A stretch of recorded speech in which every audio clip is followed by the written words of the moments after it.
ಡಿ.ಕೆ. ಸುರೇಶ್ ಅವರು ಸಹ 3 ಸಾರಿ ಸಂಸದರಾಗಿ 4ನೇ ಬಾರಿಗೆ ಇಳಿದಿದ್ದಾರೆ. ಆಮೇಲೆ ರಾಜ್ಯ ಸರ್ಕಾರ ಅವ್ರದೇ ಆಡಳಿತದ ಅಲ್ಲಿ ಕಾಂಗ್ರೆಸ್ ಇದೆ. ಹಾಗಾಗಿ ಯಾಕೆ ಅವ್ರು ಸೋಲ್ಬೇಕು? ಅವರು ಈಗ ಹೇಳ್ತಾರೆ ಪಂಚಾಯತಿ ಮಟ್ಟದಲ್ಲಿ ಕೆಲಸ ಮಾಡಿದೀನಿ ಅಂತ. ಎಲ್ಲಿ ಪಂಚಾಯತಿ ಮಟ್ಟದಲ್ಲಿ ಏನ್ ಕೆಲಸ ಮಾಡಿದ್ದಾರೆ ಅವರು ಒಂದು ಲೀಸ್ಟ್ ಕೊಡ್ಲಿ. 10 ಜನ ಪುರಪಿತಗಳು ಅಂದ್ರೆ ನಗರಸಭಾ ಸದಸ್ಯರು, ಅಧ್ಯಕ್ಷರು ಸೇರಿದಂಗೆ ಹಲವಾರು ಜನ ಬಿಜೆಪಿ ಮತ್ತೆ JDS ಇಂದ ಕಾಂಗ್ರೆಸ್ಗೆ ಹೋಗಿದ್ದಾರೆ. ಅದರಿಂದ ಅವ್ರಿಗೆ ಲಾಭ ಆಗಲ್ವಾ? ಈಗ ನೋಡಿ, ಈಗ ಇದು ಸೆಂಟ್ರಲ್ ಎಲೆಕ್ಷನ್. ಈಗ ನಾವು ದೇಶನ ನೋಡ್ಬೇಕಾದ್ರೆ ಒಂದು ಪ್ರಧಾನ ಮಂತ್ರಿನ ನೋಡ್ತೀವಿ. ಇವತ್ತು ನರೇಂದ್ರ ಮೋದಿ ಇಡೀ ಪ್ರಪಂಚದಲ್ಲಿ ಒಬ್ಬ ಏಕೈಕ ವ್ಯಕ್ತಿ, ರಾಷ್ಟ್ರ ಮಟ್ಟದಲ್ಲಿ ಒಂದು ಗುರುತಿಸ್ತಾರಂತ ವ್ಯಕ್ತಿ ಅಂದ್ರೆ ನಮ್ಮ ದೇಶಕ್ಕೆ ಒಂದು ಹೆಮ್ಮೆ. ಅದೇ ಕಾಂಗ್ರೆಸ್ನಲ್ಲಿ ಯಾರು ನೀವು ಪ್ರಧಾನ ಮಂತ್ರಿ ಅಂತ ಯಾರನ್ನ, ಈಗ ಅವರು ಇಂಡಿಯಾ ಒಕ್ಕೂಟ ಯಾರನ್ನ ಪ್ರಧಾನ ಮಂತ್ರಿ ಅಂತ ಸೂಚನೆ ಮಾಡಿದೆ? 400+ ಬಂದ್ಬಿಟ್ರೆ ಅವರು ಸಂವಿಧಾನವನ್ನ ಬದಲಾಯಿಸೋಕೋಸ್ಕರ 400+ ಕೇಳ್ತಾರೆ. ಇದು ಕಾಂಗ್ರೆಸ್ ಅವರು ಒಂದು ಕುತಂತ್ರ, ಅಂದ್ರೆ ಜನಕ್ಕೆ ದಿಕ್ ತಪ್ಪಿಸುವಂತ ಕೆಲಸ. ನೀವು ನಿಂತಿದ್ದ ಸಣ್ಣ ಪುಟ್ಟ ನಾಯಕರ ವಿರುದ್ಧ ಅಲ್ಲ, ದೊಡ್ಡ ಒಬ್ಬ ಮಾಜಿ ಮಂತ್ರಿ ಮತ್ತೆ ಮಾಜಿ ಮುಖ್ಯಮಂತ್ರಿ ವಿರುದ್ಧ ನಿಂತಿದ್ರಿ. ಏನ್ ಕಾರಣ ನೀವು ಅಲ್ಲಿಂದ ಬಿಟ್ಟು ಹೋಗ್ಲಿಕ್ಕೆ? ಅಲ್ಲಿ ನನಗೆ ಒಂದು ಸೂಕ್ತವಾದ ಸ್ಥಾನಮಾನ ಅವ್ರು ಕೊಟ್ಟಿದ್ರು ನನಗೆ ಅನಿಸ್ಲಿಲ್ಲ. ಯಾಕೆಂದ್ರೆ ಕೆಲವು ಟೈಮಲ್ಲಿ ನಾನು ಫೋನ್ ಮಾಡಿದಾಗ ಅವರು ಕರೆಕ್ಟಾಗಿ ರೆಸ್ಪಾನ್ಸ್ ಮಾಡ್ತಾರೆ. ಡಿ.ಕೆ. ಬ್ರದರ್ಸ್ ಒಬ್ಬ ವಿಧಾನಸಭಾ ಕ್ಷೇತ್ರಕ್ಕೆ MLA ಆಗಿ ನಿಂತಿದ್ದವರು, ಇಡೀ ತಾಲೂಕನ್ನ ನಿರ್ವಹಿಸ್ತಾ ಇದ್ದಂತ ವ್ಯಕ್ತಿ ಇವತ್ತೆಲ್ಲ ಒಂದು ಗ್ರಾಮ ಪಂಚಾಯತಿಗೆ ಸೀಮಿತ ಆಗ್ಬಿಟ್ರು ಅಂತ. ಇವಾಗ್ಲೂ ಕಾಲ ಮಿಂಚಿಲ್ಲ, ಇವಾಗ್ಲೂ ನಾನು MLA ಆಗ್ತೀನಿ ಅನ್ನೋ ಒಂದು ಆತ್ಮವಿಶ್ವಾಸ ನನಗಿದೆ. ಯಾವ ಕ್ಷೇತ್ರದಿಂದ ಆಗ್ಬೇಕು ಅನ್ಕೊಂಡಿದ್ದೀವಿ? ನಮ್ಮ ಚನ್ನಪಟ್ಟಣದಲ್ಲೇ ಆಗ್ತೀನಿ. ಮುಸ್ಲಿಮ್ಸ್ ಅವ್ರಿಗೆ ನೀವು ಆಹ್ವಾನ ಮಾಡಿಲ್ಲ ಅನ್ನುವಂತ ಆರೋಪನೇ ಇದೆ. ಯಾವುದೇ ಕಾರಣಕ್ಕೂ ನಾನು ಮುಸ್ಲಿಂ ಬಾಂಧವರನ್ನ ಬಿಡುವಂತ ಪ್ರಶ್ನೆನೇ ಇಲ್ಲ. ಡಿ.ಕೆ. ಸುರೇಶ್ ಅವರು ಎಲ್ಲ ಹೋದ ಕಡೆ ಎಲ್ಲ ನಾನು ಗ್ರಾಮ ಪಂಚಾಯತಿ ಮಟ್ಟದಲ್ಲಿ ಕೆಲಸ ಮಾಡಿದ್ದೀನಿ, ನಾನು ಅಭಿವೃದ್ಧಿ ಮಾಡಿದ್ದೀನಿ, ನರೇಗಾ ಕೆಲಸ ಮಾಡಿದ್ದೀನಿ, ನಾನು ಇಲ್ಲಿ ಕೆಲಸ ಮಾಡಿದ್ದೀನಿ, ನಾನು ಕೂಲಿ ಕೊಡಿ ಅಂತ ಕೇಳ್ತಾರೆ. ಕೂಲಿ ಕೇಳಬೇಕಾದ್ರೆ ನೀವೇನು ಅವಶ್ಯಕತೆ, ನೀವು ಕೆಲಸ ಮಾಡಿದ್ರೆ ಜನ ನೀವು ಮಲಗಿದ್ರು ಗೆಲ್ಲಿಸ್ತಾರೆ. ನೀವು ಹೋಗಿ ಅವ್ರಿಗೆ ಆಮಿಷ ಒಡ್ಡುವಂಥ ಅವಶ್ಯಕತೆ ಇಲ್ಲ, ಅಥವಾ ಒಂದು ಗಿಫ್ಟ್ ಕೂಪನ್ ಕೊಡುವಂಥದ್ದು, ಕುಕ್ಕರ್ ಕೊಡುವಂಥದ್ದು, ಇನ್ನೊಂದೇನೋ ಮಗದೊಂದು ಕೊಡುವಂಥದ್ದು, ಇದು ಅವಶ್ಯಕತೆನೇ ಇಲ್ಲ. ಆತ್ಮೀಯ ಕನ್ನಡ ಮನಸ್ಸುಗಳಿಗೆ ಗೋರಾ ಶ್ರೀನಿವಾಸ್ ಮಾಡುವ ನಮಸ್ಕಾರಗಳು. ನೀವು ನೋಡ್ತಾ ಇದ್ದೀರಿ ಕರುನಾಡು ಟೈಮ್ಸ್. ಆತ್ಮೀಯ ವೀಕ್ಷಕರೇ, ಲೋಕಸಭಾ ಚುನಾವಣೆ ಸಮರ ಅತಿ ಜೋರಾಗಿ ನಡೀತಾ ಇದೆ. ಇಡೀ ಭಾರತದಲ್ಲಿ ದೇಶದ ಚುನಾವಣೆ, ದೇಶದ ಹಬ್ಬ ಎಂದೇ ಪರಿಗಣಿತವಾಗಿರುವಂತಹ 2024ರ ಲೋಕಸಭಾ ಚುನಾವಣೆ ಕರ್ನಾಟಕದಲ್ಲೂ ಸಹ 2ನೇ ಹಂತದಲ್ಲಿ ನಡೀತಾ ಇದೆ. ಅದರಲ್ಲಿ ವಿಶೇಷವಾಗಿ ಒಂದು 3-4 ಕ್ಷೇತ್ರಗಳು ಹೈ ವೋಲ್ಟೇಜ್ ಕ್ಷೇತ್ರ ಅಂತ ಹೇಳ್ತಾರೆ. ಅದೇ ರೀತಿಯಲ್ಲಿ ಬೆಂಗಳೂರು ಗ್ರಾಮಾಂತರ ಕ್ಷೇತ್ರವು ಸಹ ಹೈ ವೋಲ್ಟೇಜ್ ಕ್ಷೇತ್ರ. ಈ ಸಂದರ್ಭದಲ್ಲಿ ಇನ್ನು ಕೇವಲ 1 ದಿನ ಮಾತ್ರ ಬಾಕಿ ಉಳ್ಕೊಂಡಿದೆ ಚುನಾವಣೆಗೆ. ಬೆಂಗಳೂರು ಗ್ರಾಮಾಂತರದಲ್ಲಿ 3ನೇ ಬಾರಿ ಸಂಸದರಾಗಿ ಆಯ್ಕೆ ಆಗಿರುವಂತಹ, 4ನೇ ಬಾರಿ ತಮ್ಮ ಅದೃಷ್ಟವನ್ನು ಪರೀಕ್ಷೆಗೆ ಇಟ್ಟಿರುವಂತಹ, ಕಳೆದ ಬಾರಿ ಲೋಕಸಭಾ ಚುನಾವಣೆಯಲ್ಲಿ ಇಡೀ ಕಾಂಗ್ರೆಸ್ ಪಕ್ಷದಿಂದ ಏಕ ವ್ಯಕ್ತಿಯಾಗಿ ಗೆದ್ದಿರುವಂತಹ ಡಿ.ಕೆ. ಸುರೇಶ್ ರವರು ಒಂದು ಕಡೆ ಆದ್ರೆ, ಇನ್ನೊಂದು ಕಡೆ ಹೃದಯವಂತ H.ಡಿ. ದೇವೇಗೌಡರ ಅಳಿಯ ಮಾಜಿ ಮುಖ್ಯಮಂತ್ರಿ ಕುಮಾರಸ್ವಾಮಿ ಅವರ ಭಾವ ಎನ್ನುವ ಹಲವಾರು ನಾಮಾಂಕಿತಗಳನ್ನು ತಗೊಂಡು ಬಿಜೆಪಿ ಪಕ್ಷದಿಂದ ಸ್ಪರ್ಧೆ ಮಾಡಿದ್ರೆ ದೇವೇಗೌಡರ ಅಳಿಯ ಮತ್ತೆ JDS ಎರಡೂ ಮೈತ್ರಿ ಆಗಿರೋದ್ರಿಂದ ಅವರ ಗೆಲುವು ಸಾಧ್ಯನಾ, ಡಿ.ಕೆ. ಸುರೇಶ್ ಗೆಲುವು ಸಾಧ್ಯನಾ, ಚನ್ನಪಟ್ಟಣ ವಿಧಾನಸಭಾ ಕ್ಷೇತ್ರ ಹೇಗಿದೆ ಅಂತ ಸಂಪೂರ್ಣವಾಗಿ ವಿವರವನ್ನು ತಿಳಿಸ್ಕೊಡ್ಲಿಕ್ಕೆ ಕಳೆದ ವಿಧಾನಸಭಾ ಚುನಾವಣೆಯಲ್ಲಿ ತುಂಬಾ ದೊಡ್ಡ ನಾಯಕರು ಅಂತ ಅನ್ನಿಸ್ಕೊಂಡಂತಹ ಅಂದ್ರೆ H.ಡಿ. ಕುಮಾರಸ್ವಾಮಿ ಅವರು JDS ನಿಂದ, ಬಿಜೆಪಿ ಪಕ್ಷದಿಂದ C.P. ಯೋಗೇಶ್ವರ್ ಅವರು, ಒಬ್ರು ಮಾಜಿ ಮಂತ್ರಿ, ಮತ್ತೊಬ್ರು ಮಾಜಿ ಮುಖ್ಯಮಂತ್ರಿ, ಇವರ ವಿರುದ್ಧ ಕಾಂಗ್ರೆಸ್ ಪಕ್ಷದಿಂದ ನಿಂತಿದ್ದಂತಹ ಉದ್ಯಮಿ ಪ್ರಸನ್ನ P. ಗೌಡ ರವರು ಮೈತ್ರಿ ಪಕ್ಷಗಳ ಜೊತೆ ಸೇರ್ಕೊಂಡಿರೋದ್ರಿಂದ ಚನ್ನಪಟ್ಟಣ ವಿಧಾನಸಭಾ ಕ್ಷೇತ್ರದಲ್ಲಿ ಲೋಕಸಭಾ ಕ್ಷೇತ್ರಕ್ಕೆ ಯಾವ ರೀತಿ ಮತವನ್ನ ತಂದು ಕೊಡ್ತಾರೆ, ಮಂಜುನಾಥ್ನ ಯಾಕೆ ಗೆಲ್ಲಿಸಬೇಕು ಅಂತ ಹೇಳ್ತಾರೆ.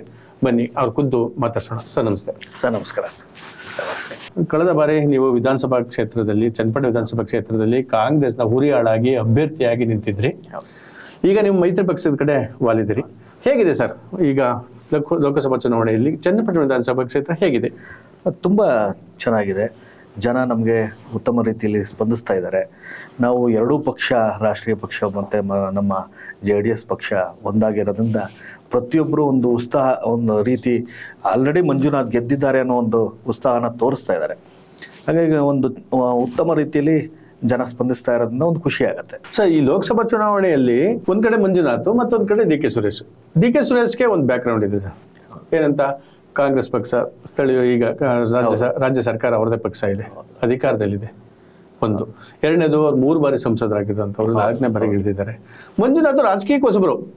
ಅವ್ರಿಗೊಂದು ಹಣೆಪಟ್ಟಿ ಏನಿದೆ ಅಂದ್ರೆ, ಮಾಜಿ ಪ್ರಧಾನಮಂತ್ರಿ ಮತ್ತು ಮುಖ್ಯಮಂತ್ರಿ ಆಗಿದಂತಹ H.ಡಿ. ದೇವೇಗೌಡರ ಅಳಿಯ, ಮಾಜಿ ಮುಖ್ಯಮಂತ್ರಿ ಆಗಿದಂತಹ ಕುಮಾರಸ್ವಾಮಿ ಅವರ ಭಾವ. ಇದು ಒಂದ್ ಕಡೆ ಆದ್ರೆ, ಇದು ಕುಟುಂಬಕ್ಕೆ ಬಂದ್ರೆ, ಇನ್ನು ಪಕ್ಷದಲ್ಲಿ ಬಂದ್ರೆ ಬಿಜೆಪಿ ಚಿಹ್ನೆ ಹಿಡಿದೇ ಸ್ಪರ್ಧೆ ಮಾಡಿದ್ದಾರೆ. JDS ಮೈತ್ರಿ ಆಗಿದೆ. ಇವ್ರು ಸೋಲ್ಬೇಕು ಮತ್ತೆ ಮಂಜುನಾಥ್ ಗೆಲ್ಬೇಕು, ಏನ್ ಕಾರಣ?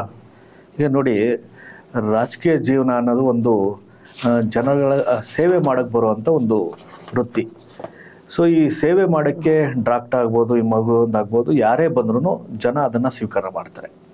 ಇವತ್ತು ಡಾಕ್ಟರ್ ಮಂಜುನಾಥ್ ಅಂತಂದರೆ ಒಂದು ಹೃದಯವಂತ, ಮತ್ತು ನಿಮಗೆ ಗೊತ್ತಿರುವಂಥ ಹಲವಾರು ಹೃದಯ ಶಸ್ತ್ರಚಿಕಿತ್ಸೆಯಲ್ಲಿ ಒಂದು ಪರಿಣತಿಯನ್ನು ಹೊಂದಿರುವಂಥವ್ರು. ಹತ್ತತ್ರ ಒಂದು 80 ಲಕ್ಷ ಶಸ್ತ್ರಚಿಕಿತ್ಸೆನ ಮಾಡಿದ್ದಾರೆ.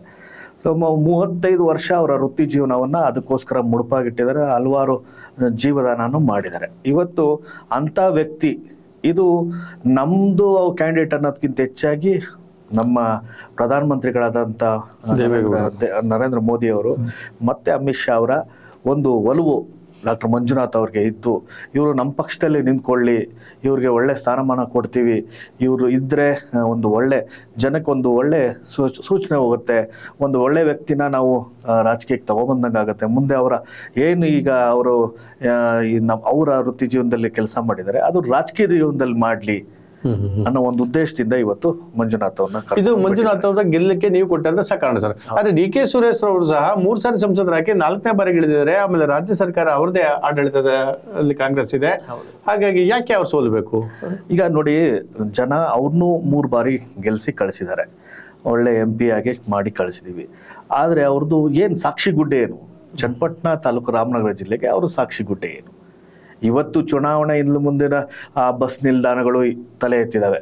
ಅದಕ್ಕೆ ಮುಂಚೆ ಅವರು ಈಗ ಹೇಳ್ತಾರೆ ಪಂಚಾಯತಿ ಮಟ್ಟದಲ್ಲಿ ಕೆಲಸ ಮಾಡಿದ್ದೀನಿ ಅಂತ. ಎಲ್ಲಿ ಪಂಚಾಯತಿ ಮಟ್ಟದಲ್ಲಿ ಏನು ಕೆಲಸ ಮಾಡಿದ್ದಾರೆ ಅವರು ಒಂದು ಲೀಸ್ಟ್ ಕೊಡ್ಲಿ, ಅವಾಗ ಮಾತಾಡೋಣ. ಶ್ವೇತಪತ್ರ ಹೊಡಿಸ್ಲಿ, ನಾನು ಏನು ಕೆಲಸ ಮಾಡಿದ್ದೀನಿ ಅಂತ. ಅಂದ್ರೆ 3 ಬಾರಿ ಸಂಸದರಾಗಿದ್ದಲು ಏನು ಮಾಡಿಲ್ಲ, ಈ ಚುನಾವಣೆ ಸಂದರ್ಭದಲ್ಲಿ ಮಾತ್ರ ಒಂದಷ್ಟು ಕೆಲಸ ಕಾಮಗಾರಿಗಳನ್ನ ತೋರಿಸ್ತಾರೆ ಅಂತ ಹೇಳಿ. ನರೇಗಾದಲ್ಲಿ ಅತಿ ಹೆಚ್ಚು ತೋರಿಸ್ಕೊಂಡಿದೀವಿ, ನರೇಗಾ ಹೆಚ್ಚು ಕೆಲಸ ಮಾಡಿಸಿದೀವಿ, ಇಡೀ ರಾಷ್ಟ್ರದಲ್ಲಿ ಅತಿ ಹೆಚ್ಚು ಕೆಲಸ ಮಾಡಿಸಿದೀವಿ ಅಂತ ಹೇಳ್ತಾರೆ. ಇಡೀ ರಾಷ್ಟ್ರದಲ್ಲಿ ಹೆಚ್ಚು. ಈಗ ನೀವು ಏನೇ ಮಾಡಿದ್ರು ಅದು ನಾನು ಹೇಳ್ತಾ ಇದ್ದೀನಿ, ಒಂದು ಸಾಕ್ಷಿಗುಡ್ಡೆ ಬೇಕಲ್ಲ. ಈಗ ನರೇಗಾದಲ್ಲಿ ಮಾಡಿಸಿದ್ರೆ ಪ್ರತಿಯೊಬ್ಬರು ಮಾಡಿಸ್ತಾರೆ, ಅದರೊಳಗೆ ಅದು ಒಂದು ಅತಿಯೋಕ್ಷೆ ಏನಲ್ಲ. ಸೊ ಅದು ಮೇಯ್ನು ಒಂದು ಒಳ್ಳೆ ಕೆಲಸ ಒಬ್ಬ MP ಆಗಿ ಒಂದು ಯಾವ್ದಾರ ಒಂದು ಸಮುದಾಯ ಭವನ ಚನ್ನಪಟ್ಟಣದಲ್ಲಿ ಕಟ್ಸಿದಾರಾ? ಇಲ್ಲ. ಯಾವ್ದಾರ ಒಂದು ಒಳ್ಳೆ ಕೆಲಸ ಮಾಡಿದ್ದಾರೆ? ಏನೂ ಇಲ್ಲ. ಸುಮ್ಮನೆ ಒಬ್ಬ D.K. ಶಿವಕುಮಾರ್ ಬ್ರದರ್ ಆಗಿ ನಾನು ಹಾಗೆ ಹೀಗೆ ಅಂದ್ರೆ ಆಗಲ್ಲ, ಜನ ಒಪ್ಪಲ್ಲ. ಈ ಬಾರಿ ಅವ್ರಿಗೆ ಗೊತ್ತಾಗಿದೆ. ಅಲ್ಲ ಸರ್, ಈಗ ಅವ್ರಿಗೆ ಗೆಲ್ಬೇಕಾದ ಅನಿವಾರ್ಯತೆ ಇದೆ. ಹೌದು. ಯಾಕಂದ್ರೆ ರಾಜ್ಯ ಸರ್ಕಾರ ಅವ್ರದೇ ಇದೆ, ಅವ್ರ ಅಣ್ಣ ಬಂದು ಉಪಮುಖ್ಯಮಂತ್ರಿ ಆಗಿದ್ದಾರೆ. ಇಂಥ ಸಂದರ್ಭದಲ್ಲಿ ಅವರು ಸೋತ್ರೆ ಅವ್ರ ಅಣ್ಣನ ಮುಖ್ಯಮಂತ್ರಿ ಸ್ಥಾನ ಸಿಗೋದು ಸ್ವಲ್ಪ ಹಿಂಸೆ ಆಗುತ್ತೆ. ಅಥವಾ ಎಲ್ಲ ಒಂದ್ ಕಡೆ ಇವರು ಇನ್ನೂ ಹೆಚ್ಚು ಸ್ಥಾನಗಳಲ್ಲಿ ಸ್ಪರ್ಧೆ ಮಾಡಿದ್ದಾರೆ ದೇಶದಲ್ಲಿ, ಎಲ್ಲ ಮತ್ತೊಂದು ಮೈತ್ರಿ ಮಾಡಿಕೊಂಡು ಅವರು ಅಧಿಕಾರಕ್ಕೆ ಬರುವಂತ ಸಂದರ್ಭದಲ್ಲಿ ಗೆದ್ರೆ ಇವ್ರಿಗೂ ಒಂದು ಅಧಿಕಾರ 4ನೇ ಬಾರಿ ಸಂಸದ ಸಿಗ್ಬೋದು. ಇಲ್ಲ ಅಸ್ತಿತ್ವನ ಕಳ್ಕೊತಾರೆ. ಆ ಹಿನ್ನೆಲೆಯಲ್ಲಿ ಅವ್ರು ಗೆಲ್ಲಿ ಕೊಟ್ಟಿದ್ದಾರೆ. ನೀವು ಹೇಳ್ತಾ ಇದ್ದೀರಿ ಮಾಜಿ ಪ್ರಧಾನಮಂತ್ರಿಗಳ ಅಳಿಯ ಅನ್ನೋ ಕಾರಣಕ್ಕಿಂತ ಹೆಚ್ಚಾಗಿ ಅವರೊಬ್ಬ ಹೃದಯವಂತ 80 ಲಕ್ಷಕ್ಕೂ ಹೆಚ್ಚು ಶಸ್ತ್ರಚಿಕಿತ್ಸೆನ ಮಾಡಿದ್ದಾರೆ. ಆದ್ರೆ ಆ 80 ಲಕ್ಷ ಶಸ್ತ್ರಚಿಕಿತ್ಸಕರು ಬೆಂಗಳೂರು ಗ್ರಾಮಾಂತರದಲ್ಲಿ ಇಲ್ಲ, ಇಡೀ ದೇಶದಲ್ಲಿ ಇದ್ದಾರೆ, ಹೊರದೇಶದವರು ಇದ್ದಾರೆ. ಅಷ್ಟು ಜನ ಮತದಾರರಲ್ಲಿ ಇಲ್ಲ. ಹಾಗೆ ಬೆಂಗಳೂರು ಗ್ರಾಮಾಂತರದಲ್ಲಿ ಅವ್ರಿಗೆ ಅಷ್ಟು ಮತಗಳು ಬೀಳ್ತಾವ ಗೆಲ್ಲುವಷ್ಟು ಇಲ್ಲ. ನೋಡಿ, ಜನ ಈಗ ಪ್ರಜ್ಞಾವಂತರಿದ್ದಾರೆ. ನಿಮ್ಗೆ ಗೊತ್ತಿರುವಂಗೆ ಯಾರು ಒಳ್ಳೆಯವರು, ಯಾರು ಹಣ ಬಲದಿಂದ ಓಡಾಡ್ತಾ ಇದ್ದಾರೆ ಈಗ ಆಲ್ರೆಡಿ ಜನಕ್ಕೆ ಗೊತ್ತಾಗಿದೆ. ಇಲ್ಲಾಂದರೆ ಇವತ್ತು D.K. ಸುರೇಶ್ನ ಎದುರಿಸುವಂಥ ಶಕ್ತಿ ಯಾರಿಗೂ ಇರಲಿಲ್ಲ. ಇವತ್ತು ಏಕಾಏಕಿ ಅವರು ನಿದ್ದೆ ಮಾಡ್ದೇ ಎಲ್ಲ ಇಡೀ ಅವರು ಕುಟುಂಬ ಸಮೇತ ಒಂದು ಪ್ರಚಾರಕ್ಕೆ ನಿಂತಿರೋದು ನೋಡಿದ್ರೆ ಎಲ್ಲೋ ಅವ್ರಿಗೆ ಭಯದ ವಾತಾವರಣ ಆಲ್ರೆಡಿ ಕಾಣಿಸ್ತಾ ಇದೆ.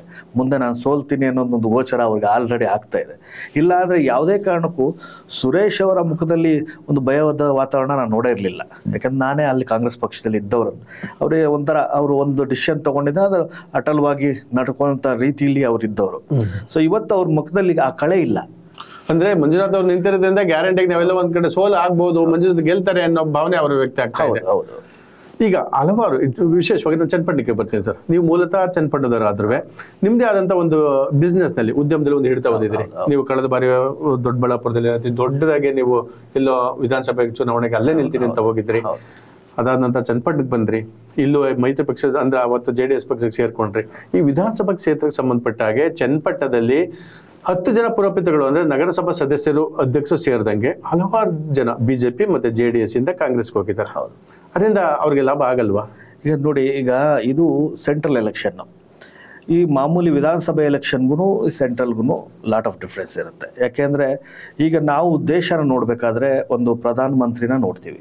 ಇವತ್ತು ನರೇಂದ್ರ ಮೋದಿ ಇಡೀ ಪ್ರಪಂಚದಲ್ಲಿ ಒಬ್ಬ ಏಕೈಕ ವ್ಯಕ್ತಿ, ರಾಷ್ಟ್ರ ಮಟ್ಟದಲ್ಲಿ ಒಂದು ಗುರುತಿಸ್ತಾರಂಥ ವ್ಯಕ್ತಿ ಅಂದರೆ ನಮ್ಮ ದೇಶಕ್ಕೆ ಒಂದು ಹೆಮ್ಮೆ.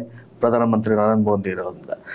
ಅದೇ ಕಾಂಗ್ರೆಸ್ನಲ್ಲಿ ಯಾರು ನೀವು ಪ್ರಧಾನಮಂತ್ರಿ ಅಂತ ಯಾರನ್ನ, ಈಗ ಅವರು ಇಂಡಿಯಾ ಒಕ್ಕೂಟ ಯಾರನ್ನ ಪ್ರಧಾನಮಂತ್ರಿ ಅಂತ ಸೂಚನೆ ಮಾಡಿದೆ? ಒಂದು ಪ್ರಧಾನಮಂತ್ರಿ ಕ್ಯಾಂಡಿಡೇಟೇ ಇಲ್ಲ ಅಂದಮೇಲೆ ನೀವು ಜನರ ಹತ್ರ ಹೋಗಿ ಓಟ್ ಏನಂತ ಕೇಳ್ತೀರಾ? ಅಲ್ಲ, ಅವರು ಇದುವರೆಗೂ ರಾಹುಲ್ ಗಾಂಧಿ ಪ್ರಧಾನಮಂತ್ರಿ ಆಗ್ಬೋದು, ಆಗ್ತಾರೆ, ನಾವು ಒಂದು ಮೈತ್ರಿ ಮಾಡ್ಕೋತೀವಿ ಅನ್ನೋ ಭ್ರಮೆಲಿದ್ದಾರೆ.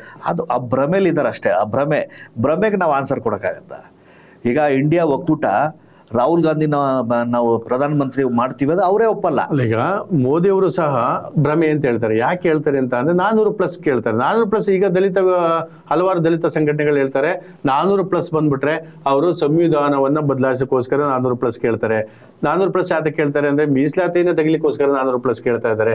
ಹಾಗಾಗಿ ನಾವು ಅವ್ರನ್ನ ಸೋಲಿಸ್ಬೇಕು, ಇಲ್ಲ ಅಂದ್ರೆ ಸಂವಿಧಾನ ಉಳಿಯಲ್ಲ ಅನ್ನುವಂಥದ್ದಿದೆ. ಹಾಗೆ ಇಂತಹ ದೊಡ್ಡ ದೊಡ್ಡ ಆರೋಪಗಳು ಚುನಾವಣಾ ಸಂದರ್ಭದಲ್ಲಿ ರಾಮ ನೆನಪಾಗ್ತಾರೆ, ಚುನಾವಣಾ ಸಂದರ್ಭದಲ್ಲಿ ಇವರಿಗೆ ಹಿಂದೂ ನೆನಪಾಗ್ತಾರೆ.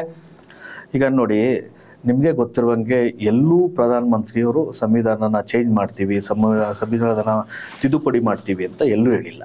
ಈಗ ಒಂದು 10 ದಿನದಿಂದನೇ ಅವರೇ ಒಂದು ಡೈರೆಕ್ಟ್ ಸ್ಪೀಚಲ್ಲೇ ಹೇಳಿದ್ದಾರೆ, ಯಾವುದೇ ಕಾರಣಕ್ಕೂ ಇವತ್ತು ಬಾಬಾ ಸಾಹೇಬ್ ಅಂಬೇಡ್ಕರ್ ಬಂದ್ರೂ ಸಂವಿಧಾನ ಚೇಂಜ್ ಮಾಡೋಕ್ಕಾಗಲ್ಲ. ಇದು ಕಾಂಗ್ರೆಸ್ ಅವರು ಒಂದು ಕುತಂತ್ರ, ಅಂದರೆ ಜನಕ್ಕೆ ದಿಕ್ಕು ತಪ್ಪಿಸುವಂಥ ಕೆಲಸ ಇದು ಕಾಂಗ್ರೆಸ್ ಅವ್ರು ಮಾಡ್ತಾ ಇಲ್ಲ. ಇದನ್ನೇ ಮೊನ್ನೆ ಬಿಜೆಪಿ ರಾಜ್ಯ ವಕ್ತಾರ ಅಶ್ವಥ್ ನಾರಾಯಣಗೂ ಈ ಪ್ರಶ್ನೆ ಕೇಳಿದೆ, ಅವರು ಬೇರೆ ರೀತಿಯಲ್ಲಿ ಉತ್ತರ ಕೊಟ್ಟಿದ್ದಾರೆ. ಅದನ್ನ ನಿಮಗೂ ಕೇಳ್ತೀನಿ.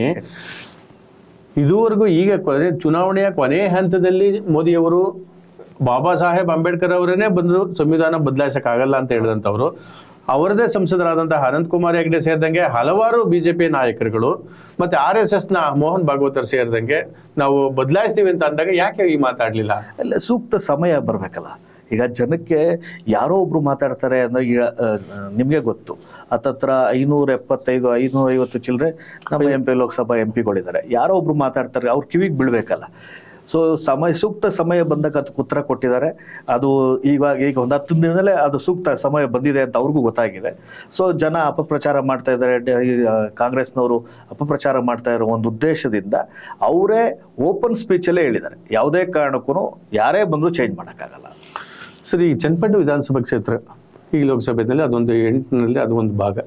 ನೀವು ಕಳೆದ ವಿಧಾನಸಭಾ ಚುನಾವಣೆ ತನಕ ನೀವು ಯಾವುದೇ ಪಕ್ಷದಲ್ಲಿ ಗುರುತಿಸ್ಕೊಂಡಿರ್ಲಿಲ್ಲ. ಹೌದು, ಅಧಿಕೃತವಾಗಿ ಗುರುತಿಸ್ಕೊಂಡಿರ್ಲಿಲ್ಲ. ಎಲ್ಲೋ ಒಲವು ಯಾವುದೋ ಒಂದು ಪಕ್ಷಕ್ಕಿತ್ತೇನೋ, ಬಟ್ ಎಲ್ಲೂ ತೋರಿಸ್ಕೊಂಡಿಲ್ಲ. ದೊಡ್ಡಬಳ್ಳಾಪುರದಿಂದ ಕರ್ಕ ಬಂದಂತವ್ರೇನೆ DK ಸುರೇಶನ್ ಬ್ರದರ್ಸ್ ಅಂತ ಹೇಳ್ತೀರಿ ವಿಧಾನಸಭಾ ಕ್ಷೇತ್ರದಲ್ಲಿ ನಿಂತ್ಕೊಳ್ಳಿಕ್ಕೆ ಅಂತೇಳಿ. ನೀವು ನಿಂತಿದ್ದ ಸಣ್ಣ ಪುಟ್ಟ ನಾಯಕರ ವಿರುದ್ಧ ಅಲ್ಲ, ದೊಡ್ಡ ಒಬ್ಬ ಮಾಜಿ ಮಂತ್ರಿ ಮತ್ತೆ ಮಾಜಿ ಮುಖ್ಯಮಂತ್ರಿ ವಿರುದ್ಧ ನಿಂತಿದ್ರಿ. ಏನ್ ಕಾರಣ ನೀವು ಅಲ್ಲಿಂದ ಬಿಟ್ಟು ಹೋಗ್ಲಿಕ್ಕೆ? ಇಲ್ಲ, ಈಗ ನೋಡಿ, ನಾನು ಆಕ್ಚುಲಿ ಒಂದು MLA ಆಗಬೇಕು ಅನ್ನೋ ಒಂದು ಕನಸು ಕಂಡಿರೋಂಥ ವ್ಯಕ್ತಿ. ಸೊ ಅದಕ್ಕೋಸ್ಕರ ನಾನು ದೊಡ್ಡಬಳ್ಳಾಪುರಕ್ಕೆ ಅಲ್ಲಿ, ಯಾಕೆಂದರೆ ಒಂದು ಒಳ್ಳೆ ಜನ ಇದ್ದಾರೆ ಮತ್ತು ನನ್ನನ್ನು ಒಂದು ಅಪ್ಕೊಂಡಿದ್ರು. ಸೊ ಅಲ್ಲಿ ನಾನು ಕೆಲಸ ಮಾಡ್ತಾಯಿದ್ದೆ. ಕಾಲಾಂತರದಲ್ಲಿ ರಾಜಕೀಯ ಸನ್ನಿವೇಶಗಳು ಒಂದು ಬದಲಾವಣೆ ಆದಾಗ ಅಲ್ಲಿ ಸ್ಥಳೀಯ ನಾಯಕರುಗಳು ಕೆಲವೊಂದು ಸನ್ನಿವೇಶಗಳು ಬದಲಾವಾಯಿತು. ಅದೇ ಟೈಮಲ್ಲಿ DK ಸುರೇಶನನ್ನು ಅಪ್ರೋಚ್ ಮಾಡಿದ್ರು, ಮತ್ತು DK ಶಿವಕುಮಾರ್ ಅವರು ಅಪ್ರೋಚ್ ಮಾಡಿದ್ರು.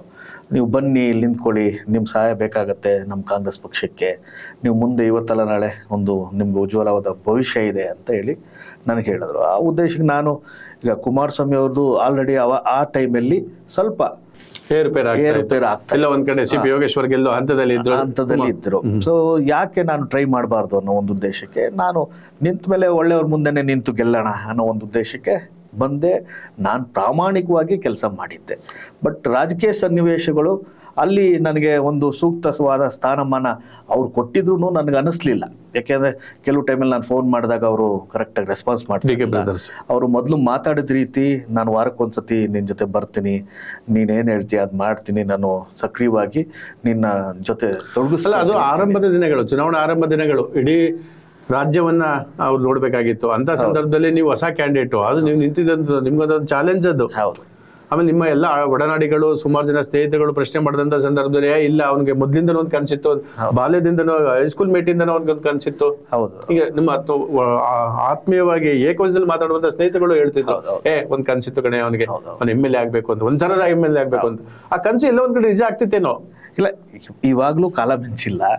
ಇವಾಗ್ಲೂ ನಾನು MLA ಆಗ್ತೀನಿ ಅನ್ನೋ ಒಂದು ಆತ್ಮವಿಶ್ವಾಸ ನನಗಿದೆ. ನಾನು ಇವತ್ತಲ್ಲ ನಾಳೆ MLA ಆಗೇ ಆಗ್ತೀನಿ. ಅದು ಯಾವುದೇ ಕಾರಣಕ್ಕೂ ನಾನು ಬಿಡ. ಯಾವ ಕ್ಷೇತ್ರದಿಂದ ಆಗ್ಬೇಕು ಅನ್ಕೊಂಡಿದ್ದೆ? ಈಗ ಏನಾಗಿದೆ, ನಮ್ಮ ಚನ್ನಪಟ್ಟಣದಲ್ಲೇ ಆಗ್ತೀನಿ. ಅದ್ರೊಳಗೆ ಏನು ಚನ್ನಪಟ್ಟಣದಲ್ಲಿ ಆಕಸ್ಮಿಕವಾಗಿ ಏನಾದ್ರು ಗೆಲ್ಲೋದು ಬಿಡೋದು ಅದು ಮತದಾರನ ಕೈಯಲ್ಲಿದೆ. ಕುಮಾರಸ್ವಾಮಿ ಅವರೇ ಗೆಲ್ತಾರೋ ಮಂಡ್ಯದಲ್ಲಿ, ಸ್ಟಾರ್ ಚಂದ್ರ ಗೆಲ್ತಾರೋ ಅಥವಾ ಇಲ್ಲಿ ಮಂಜುನಾಥ್ ಗೆಲ್ತಾರೋ, ಡಿ ಕೆ ಸುರೇಶ್ ಗೆಲ್ತಾರೋ, ಅದೆಲ್ಲ ಮತಪೆಟ್ಟಿಗೆಯಲ್ಲಿ ಅಡಕವಾಗದಂಥದ್ದು ನಾಳೆಯಿಂದ. ನಿಮ್ಗೆ ಆಕಸ್ಮಿಕವಾಗಿ ಇಲ್ಲಿ ಕುಮಾರಸ್ವಾಮಿ ಅವರು ಗೆದ್ದಂತ ಸಂದರ್ಭದಲ್ಲಿ ಉಪಚುನಾವಣೆ ಎದುರಾದ್ರೆ ನಿಮ್ಗೆ ಅವಕಾಶ ಇದೆಯಾ ಇಲ್ಲಿ? ಇಲ್ಲ, ಅವಕಾಶ ಇದೆ. ಈಗ ಅವಕಾಶ ಇದ್ದಾಗ ಏನಾಗುತ್ತೆ, ಈಗ ಒಂದು ಪಕ್ಷ ಅಂತ ಅಂದಾಗ ನಾನು ಒಬ್ಬನೇ ತೀರ್ಮಾನ ಮಾಡೋಕ್ಕಾಗಲ್ಲ. ಅಷ್ಟೇ ಅಧ್ಯಕ್ಷರು ನಮ್ಮ ಕುಮಾರಸ್ವಾಮಿ ಅವರಿದ್ದಾರೆ, ಮತ್ತು ಮಾಜಿ ಪ್ರಧಾನಮಂತ್ರಿಗಳು ದೇವೇಗೌಡರು ಅಪ್ಪಾಜಿ ಇದ್ದಾರೆ. ಇವರೆಲ್ಲ ಕೂತ್ಕೊಂಡು, ಮತ್ತು ಯಾಕೆಂದ್ರೆ ನಾವು BJP ಜೊತೆನೂ ಸಮ್ಮಿಲನ ಆಗಿರೋದ್ರಿಂದ BJP ಅವ್ರ ಜೊತೆನೂ ಸೀನಿಯರ್ಸ್ ಲೀಡರ್ ಜೊತೆ ಮಾತಾಡಿ ಪಕ್ಷ, ಎರಡು ಪಕ್ಷಗಳು ಏನು ತೀರ್ಮಾನ ಮಾಡ್ತಾರೆ ಅದಕ್ಕೆ ನಾನು ಬದ್ಧವಾಗಿರ್ತೀನಿ. ಆಫ್ಟರ್ ಎಲೆಕ್ಷನ್ ಲೋಕಸಭಾ ಚುನಾವಣೆ ನಂತರ ಮೈತ್ರಿ ಉಳಿಯುತ್ತಾ? ಉಳಿಯುತ್ತೆ, 100% ಉಳಿಯುತ್ತೆ. ಆ ಉಳಿಯೋದಾದ್ರೆ, ಆಕಸ್ಮಿಕವಾಗಿ ಏನಾದ್ರು ಉಳಿಯೋದಾದ್ರೆ, ಹೌದು, CP ಯೋಗೇಶ್ವರ್ ಹಾಲಿ ವಿಧಾನ ಪರಿಷತ್ ಸದಸ್ಯರು ಮತ್ತೊಮ್ಮೆ ಅವ್ರು ಟ್ರೈ ಮಾಡ್ತಾರೆ. ಇಲ್ಲ ಈಗ ನೋಡಿ, ಅವರಿದ್ದೀರಿ, ನೀವಿದ್ದೀರಿ, ಕಾಲದಿಂದ ಆರಂಭದಿಂದಲೇ ಕುಮಾರಸ್ವಾಮಿ ಜೊತೆ ಇಟ್ಕೊಂಡು ಪಕ್ಷ ಕಟ್ಕೊಂಡ್ ಬಂದಂತಹ ಜೈಮೂತಿ ಇದ್ದಾರೆ, ಇನ್ನಿತರ ನಾಯಕರುಗಳು ಇಲ್ಲ ಇದ್ದಾರೆ. ಈಗ ಒಂದು ಮನುಷ್ಯ ಆದ್ಮೇಲೆ ಆಸೆ ಅನ್ನೋದು ಸಹಜ. ಈಗ MLC, ಈಗ ಯೋಗೇಶ್ವರ್ ಅವರು MLC ಇದ್ದಾರೆ, ಸೊ ಅವ್ರಿಗೂ ಆಸೆ ಇದ್ದೇ ಇರುತ್ತೆ. ಜೈಮುತ್ ಅವರು ಪಕ್ಷಕ್ಕೋಸ್ಕರ ದುಡಿದಿದ್ದಾರೆ, ಅವ್ರಿಗೂ ಆಸೆ ಇರುತ್ತೆ. ನಾನು ಒಬ್ಬ MLA ಕ್ಯಾಂಡಿಡೇಟ್ ಆಗಿದ್ದೀನಿ, ನನಗೂ ಆಸೆ ಇರುತ್ತೆ. ಅದು ಯಾರು ತಪ್ಪು ಅಂತಿಲ್ಲ. ಅಂತಿಮವಾಗಿ ಹೈಕಮಾಂಡ್ ಏನು ತೀರ್ಮಾನ ತಗೊಳ್ತಾ 3 ಜನನು ಬದ್ಧವಾಗಿರ್ಬೇಕು. ನಾನು ಬದ್ಧವಾಗಿರ್ಬೇಕು, CP ಯೋಗೇಶ್ವರ್ ಅವರು ಬದ್ಧವಾಗಿರ್ಬೇಕು, ಜೈಮುತ್ ಅವರು. ಆಕಸ್ಮಿಕವಾಗಿ ನಿಮಗೆ ಕೊನೆಯ ಗಳಿಗೆನಲ್ಲಿ ಉಪಚುನಾವಣೆ ಎದುರಾದ್ರಂಥ ಸಂದರ್ಭದಲ್ಲಿ CP ಯೋಗೇಶ್ವರ್ಗೂ ಜೈಮುತ್ಗೂ ಕೊಟ್ಟು, ಅಥವಾ ಬೇರೆ ಯಾರಿಗಾದ್ರೂ ಕೊಟ್ಕೊಳ್ಳಿ, ಯಾರಾದ್ರೂ ಮಾಡ್ಲಿ, ಕಾಂಗ್ರೆಸ್ ಇಂದ ನಿಮ್ಗೆ ಏನಾರ ನೀನ್ ಬಾರೆ, ನೀನ್ ನಿಂತ್ಕೊಳ್ಳೆ, ನಿನಗೆ ಮತ್ತೊಂದು ಅವಕಾಶ ಕೊಡ್ತಾ ಇದ್ದೀವಿ ಅಂದ್ರೆ? ಇಲ್ಲ, ಈಗ ಸದ್ಯಕ್ಕೆ ನಾನು ಯಾವುದೇ ಆ ಥರ ಚಿಂತೆ ಮಾಡಿಲ್ಲ. ಸೊ ಅದ್ರ ಬಗ್ಗೆ ಪ್ರಶ್ನೆ ಇಲ್ಲ. ಆಗ್ಲಿ ಸರ್. ಈಗ ಇದ್ದಂಥ ಸಂದರ್ಭದಲ್ಲಿ, ಈಗ ಪ್ರೆಸೆಂಟ್ ಚುನಾವಣೆಯಲ್ಲಿ ಹಲವಾರು ನಾಯಕರು BJP ಮತ್ತೆ JDS ಇಂದ ಕಾಂಗ್ರೆಸ್ಗೆ ಹೋಗಿದ್ದಾರೆ. ನೀವು ಕಾಂಗ್ರೆಸ್ನಲ್ಲಿ ಬಹುದೊಡ್ಡ ಲೀಡರ್ ಆಗಿದೆ ಅಂತವ್ರು, ಸ್ವಲ್ಪ ಮಟ್ಟಿಗೆ ಸ್ವಲ್ಪ ದಿವಸಕ್ಕೆ ಆದ್ರೂ ನೀವು ದೊಡ್ಡ ನಾಯಕರು ಅನ್ಸ್ಕೊಂಡಿದ್ರಿ. ಇವತ್ತಿನ ಚುನಾವಣೆಯಲ್ಲಿ ನಿಮ್ಮ ಜೊತೆ ಇದ್ದಂಥವ್ರು, ಮೊದಲು ಇದ್ದಂಥವ್ರು ಈಗ ನಿಮ್ಮ ಜೊತೆ ಇದ್ದಾರಾ? ಇದ್ದಾರೆ, ಆಲ್ಮೋಸ್ಟ್ ಇದ್ದಾರೆ. ಕೆಲವರು ಈಗ ಏನಾಗುತ್ತೆ, ಪಕ್ಷ ಅನ್ನೋ ಒಂದು ನಿಟ್ಟಿನಲ್ಲಿ ಕೆಲವರು ಬಂದಿಲ್ಲ. ಬಟ್ ನನಗೆ ಮತದಾರ ಬಂಧುಗಳಿದ್ದಾರೆ. ಯಾಕೆಂದ್ರೆ ನಾನು ಮಾಡಿದ ಒಂದು ಉತ್ತಮ ಕೆಲಸಗಳು, ಹಲವಾರು ಕ್ಷೇತ್ರದಲ್ಲಿ ನಾನು ಕೆಲಸ ಮಾಡಿದ್ದೀನಿ. ಬಡವ್ರಿಗೆ ಸಹಾಯ ಮಾಡಿದ್ದೀನಿ. ಮತ್ತು ಧರ್ಮಸ್ಥಳದೊಂದು ಜನಕ್ಕೆ ಒಂದು ಅವತ್ತಿನ ದಿನ, ಇವತ್ತಾದ್ರೂ ಫ್ರೀ ಬಸ್ ಮಾಡಿದ್ದಾರೆ. ಅವತ್ತು ಯಾರು ಇರಲಿಲ್ಲ. ಮೊದಲನೇ ಸತಿ 60 ವರ್ಷ 70 ವರ್ಷ ಆಗಿರೋರು ಮೊದಲನೇ ಸತಿ ವೇವ್ ಕ್ರಿಯೇಟ್ ಮಾಡಿದ್ರಿ ನೀವು. ಚುನಾವಣಾ ಮುನ್ನ, ವಿಧಾನಸಭಾ ಚುನಾವಣಾ ಮುನ್ನ ಪ್ರತಿಯೊಂದು ಗ್ರಾಮ ಪಂಚಾಯತಿ ಮಟ್ಟದಲ್ಲಿ ಟೂರ್ಗಳನ್ನ ಮಾಡಿಸಿದಿರಿ. ಅದು ಜನರ ಮನಸ್ಸಲ್ಲಿ ಇದೆ. ಸೊ ಹಂಗಾಗಿ ಕಾಂಗ್ರೆಸ್ಗೆ ಅಂತ ಹೇಳಿ ಮಾಡಿದ್ರು. ಹೌದು, ನೀವೀಗ BJP JDS ಅಂತ ಇದ್ದೀನಿ. ನೀವೀಗ ಹೇಳ್ದೆ, ಜನರು ಬುದ್ಧಿವಂತರಿದ್ದಾರೆ. ಸೊ ಯಾರು ಒಳ್ಳೆ ವ್ಯಕ್ತಿ ಅನ್ನೋದನ್ನ ಇವತ್ತು ತೀರ್ಮಾನ ಮಾಡೋ ಸ್ವಾಭಿಮಾನ ಇದೆ. ಪಕ್ಷ ಅಂತ ಕೆಲವರು ಇರ್ತಾರೆ, ಈಗ ನಾಯಕರುಗಳು ಪಕ್ಷ ಅಂತ ಇರ್ತಾರೆ. ಮೊದಲು ಒಂದು ಜಮಾನದಲ್ಲಿ ಏನಾಯ್ತು, ಒಬ್ಬ ಲೀಡರ್ ನಾಯಕ ಅಂತಂದ್ರೆ ಅವನ ಹಿಂದೆ ಸಾವಿರಾರು ವ್ಯಕ್ತಿಗಳು ಇರ್ತಾ ಇದ್ರು. ಇವತ್ತು ಹಂಗಿಲ್ಲ. ಇವತ್ತು ಒಬ್ಬ ವ್ಯಕ್ತಿನ, ಒಂದು ಚಿಕ್ಕ ಹುಡುಗನ್ನು ನೀವು ಮಾತಾಡ್ಸಕ್ಕಾಗಲ್ಲ. ಅವನದೇ ತೀರ್ಮಾನ. ಈಗ ತಂದೆ ಕಾಂಗ್ರೆಸ್ನಲ್ಲಿ ಇದ್ರೆ ಮಗ JDS ಅಲ್ಲಿ ಇರ್ತಾನೆ, ಮಗಳು BJP, ಯಾಕೆಂದ್ರೆ ಯೂತ್ಸ್ BJP ಅಂತ ಹೇಳ್ತಾರೆ. ಈ ತರ ಸನ್ನಿವೇಶ ಇರೋದ್ರಿಂದ ಕೊನೆಗೆ ಅಲ್ಟಿಮೇಟ್ ಆಗಿ ನೀವು ಒಂದು ಒಳ್ಳೇದು ಮಾಡಿದ್ರೆ ಜನ ಅದನ್ನ ಒಪ್ಕೊಳ್ಳೋ ರೀತಿಲಿ ಇದ್ದಾರೆ. ಆವಾಗ ಪಕ್ಷ ಅನ್ನೋದು ಬರಲ್ಲ. ಸರ್, ನೀವೊಂದು ಅವತ್ತಿಗೆ ನೀವು ನಾನು ಮೊದಲೇ ಹೇಳ್ದಂಗೆ ಸ್ವಲ್ಪ ದಿವಸದ ಮಟ್ಟಿಗೆ ನಾಯಕರಾಗಿದ್ರು, ವಿಧಾನಸಭಾ ಕ್ಷೇತ್ರದಲ್ಲಿ ಅಭ್ಯರ್ಥಿ ಆಗಿದ್ದಂಥ ಸಂದರ್ಭದಲ್ಲಿ ಹಲವಾರು ಕೆಲಸಗಳನ್ನ ನೀವು ವೈಯಕ್ತಿಕವಾಗಿ ಮಾಡಿದ್ದೀರಿ, ಒಂದು ಕುಟುಂಬಕ್ಕೋಸ್ಕರ ಮಾಡಿದ್ದೀರಿ, ಯಾರು ನೊಂದವ್ರಿಗೆ ಮಾಡಿದ್ದೀರಿ, ತುಂಬಾ ವಯಸ್ಸಾದವ್ರಿಗೆ ಮಾಡಿದ್ದೀರಿ. ಇದೆಲ್ಲವೂ ಎಲ್ಲರ ಮನಸ್ಸಲ್ಲಿ ಗಮನದಲ್ಲಿದೆ. ಬಟ್ ಅವ್ರು ಕಾಂಗ್ರೆಸ್ ಇಂದ ಮಾಡಿದ್ರಿ, ಇವತ್ತು BJP JDS ಇಂದ ಇದ್ದೀರಿ. ಅವತ್ತಿದ್ದಂಥ ನಾಯಕತ್ವದ ಗುಣ ಇವತ್ತೊಬ್ಬ ಸಾಮಾನ್ಯ ಕಾರ್ಯಕರ್ತರಾಗಿದ್ದೀರಿ. ಹೇಗೆ ಅನ್ಸುತ್ತೆ ನಿಮ್ಗೆ? ಇಲ್ಲ, ಇವಾಗ್ಲೂ ನಾನು ಅದೇ ನಾಯಕತ್ವದಲ್ಲಿ ಹೋಗ್ತಾ ಇದ್ದೀನಿ. ನಾನು ಯಾರಿಗೂ ಕಂಪೇರ್ ಮಾಡ್ಕೊಳಲ್ಲ.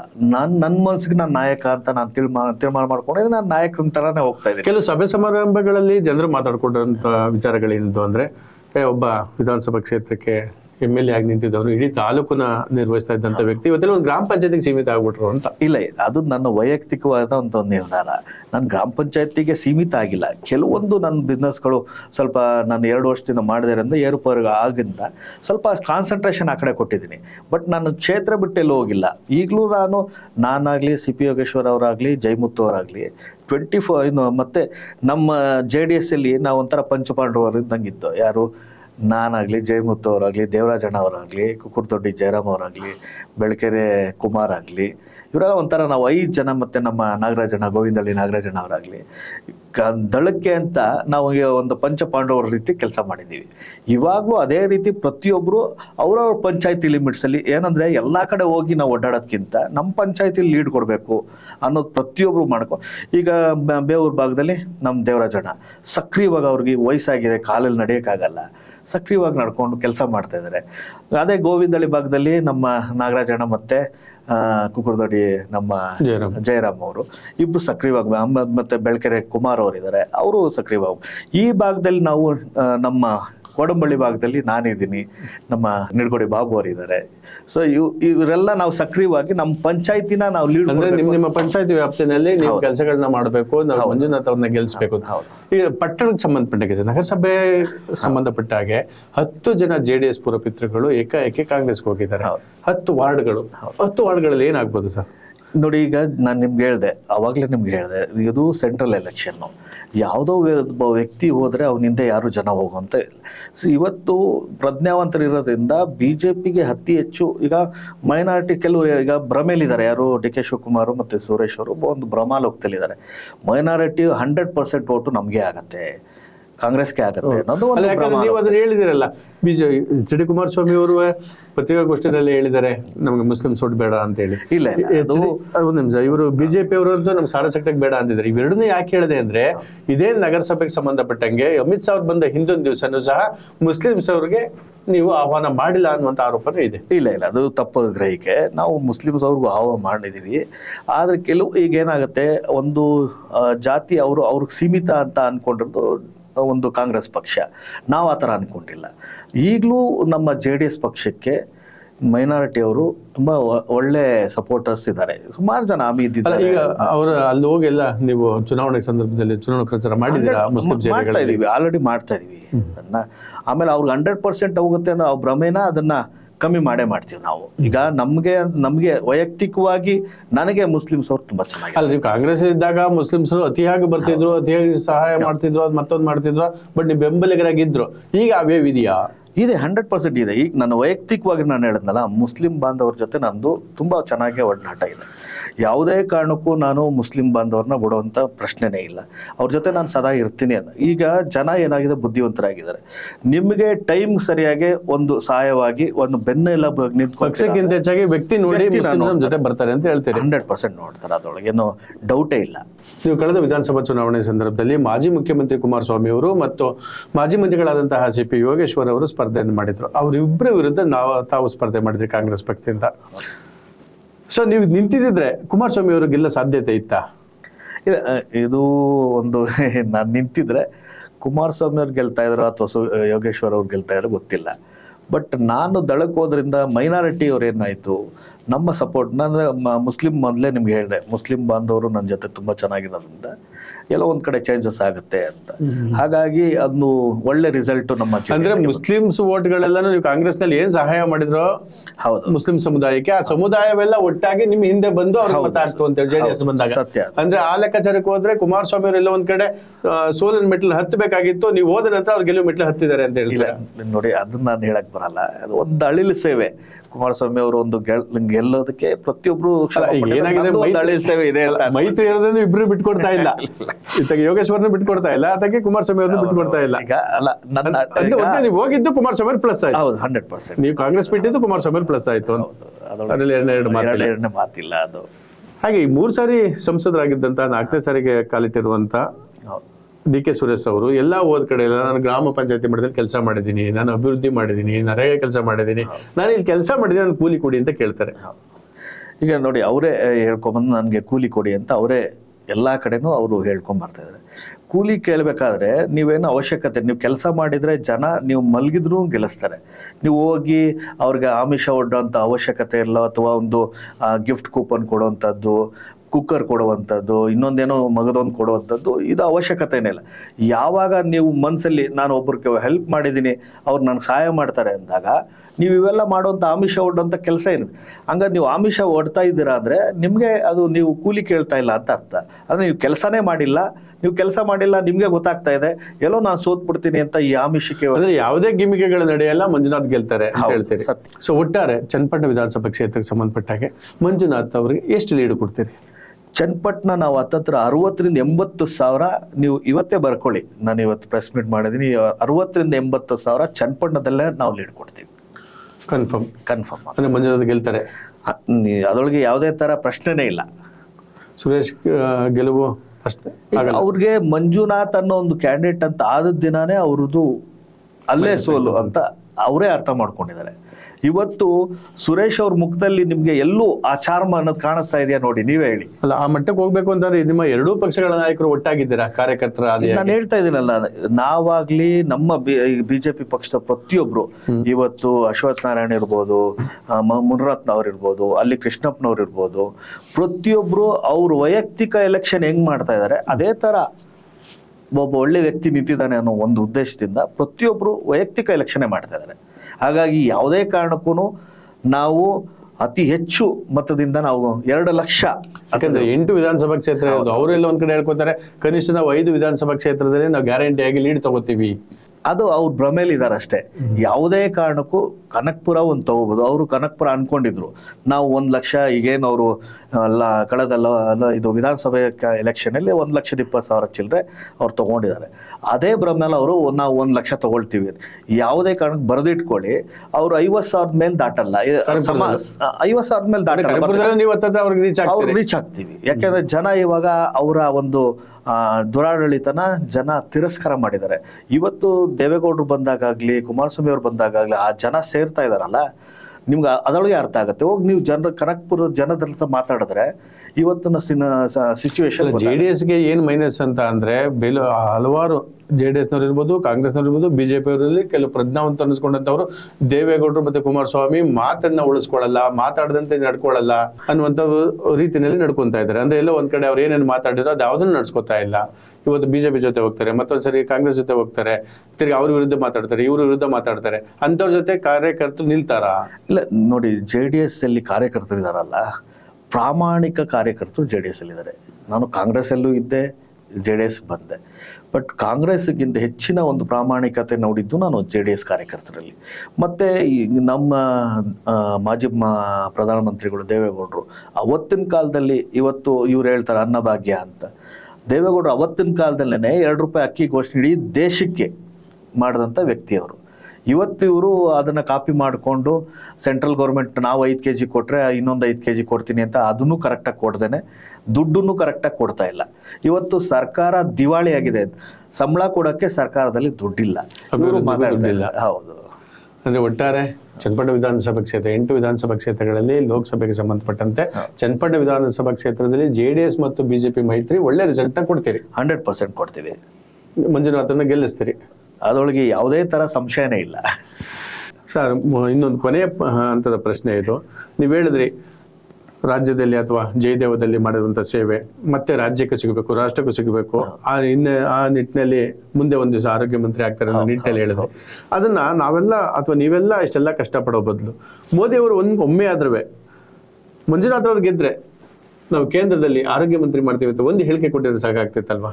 ಇಲ್ಲ, ಈಗ ಒಂದು ಏನಾಗುತ್ತೆ, 100% ಅದರೊಳಗೆ ಯಾವುದೇ ಡೌಟ್ ಇಲ್ಲ, ಮಂಜುನಾಥ್ ಅವರು ಮಂತ್ರಿ ಆಗೋದು ಶತಸಿದ್ಧ. ಯಾಕೆಂದರೆ ಅವರೇ ಗುರುತಿಸಿ ಕ್ಯಾಂಡಿಡೇಟ್ ಮಾಡಿರುವಂಥ ವ್ಯಕ್ತಿ. ಸೊ ಅವ್ರು ಆರೋಗ್ಯ ಮಂತ್ರಿ ಆಗೋದ್ರಲ್ಲಿ ಯಾವುದೇ ಥರ ಸಂಶಯನೇ ಬೇಡ ನಿಮಗೆ. ಸರಿ ಸರ್. ಆತ್ಮೀಯ ಕನ್ನಡ ಮನಸ್ಸುಗಳೇ, ಇಷ್ಟೊತ್ತು ಪಂಚಮಿ ಪ್ರಸನ್ನ, ಪಂಚಮಿ ಬ್ರೇವರೇಜಸ್ನ ಕಟ್ಟಿರುವಂಥ ಹಲವಾರು ಉದ್ದಿಮೆಗಳನ್ನು ಮಾಡ್ತಾ ಇರುವಂತಹ ಮೂಲತಃ ಚನ್ನಪಟ್ಟಣ ತಾಲೂಕಿನ ಒಂದು ಸಣ್ಣ ಗ್ರಾಮವಾದ ಬುಕ್ಕಸಾಗರದವರು ಇವತ್ತು ನಮ್ಮ ಜೊತೆ ಇದ್ದರು. ಕಳೆದ ವಿಧಾನಸಭಾ ಕ್ಷೇತ್ರದಲ್ಲಿ ಚುನಾವಣೆಯಲ್ಲಿ ಆ ಕ್ಷೇತ್ರದಲ್ಲಿ ಅಭ್ಯರ್ಥಿಯಾಗಿದ್ದು ಕೊನೆಯ ಹಂತದಲ್ಲಿ ಕುಮಾರಸ್ವಾಮಿ ಅವರನ್ನು ಬೆಂಬಲಿಸಬೇಕು, ಕುಮಾರಸ್ವಾಮಿ ಅವ್ರನ್ನ ಗೆಲ್ಲಿಸಬೇಕು, ನಾನು ಮತ್ತೊಮ್ಮೆ ಬೇಕಾದರೆ ನಾನು ಚುನಾವಣೆ ಎದುರಿಸಿ MLA ಆಗ್ತೀನಿ, ಅವ್ರ ಸಹಕಾರ ನನಗಿರ್ತದೆ ಅಂತೇಳಿ ಕುಮಾರಸ್ವಾಮಿ ಅವ್ರ ಜೊತೆ ಹೋಗಿ MLA ಆಗುವಂಥ ಬಹುತೇಕ ಖಚಿತತೆಯನ್ನು ಅವರು ನಿಲ್ಲಿಸ್ಕೊಂಡು ಬಂದರು. ಈಗ BJP ಮತ್ತು JDS ಎರಡೂ ಮೈತ್ರಿ ಆಗಿರೋದ್ರಿಂದ ಎರಡೂ ಪಕ್ಷಗಳು ದುಡಿತಾ ಇದ್ದಾರೆ. ಮುಂದಿನ ದಿನದಲ್ಲಿ ಕುಮಾರಸ್ವಾಮಿ ಅವರು ಏನಾದರೂ ಗೆದ್ದು ಕೇಂದ್ರಕ್ಕೆ ಹೋದರೆ ಇಲ್ಲಿ ಮತ್ತೆ ಉಪಚುನಾವಣೆ ಆಗುತ್ತೆ. ಆ ಉಪಚುನಾವಣೆಗೆ ಸಂಬಂಧಪಟ್ಟಂತನೂ ಹಲವಾರು ಮಾತುಗಳನ್ನ ಹಂಚ್ಕೊಂಡಿದ್ದೀರಿ, ತಾವು ಕೇಳಿಸ್ಕೊಂಡಿದ್ದೀರಿ. ಮತ್ತೊಮ್ಮೆ ಮತ್ತೊಂದು ಕಾರ್ಯಕ್ರಮದಲ್ಲಿ ನಿಮ್ಮ ಜೊತೆ ನಾನು ಭಾಗಿಯಾಗ್ತೇನೆ. ನಮಸ್ಕಾರ ಸರ್. ನಮಸ್ತೆ. ನಮಸ್ತೆ.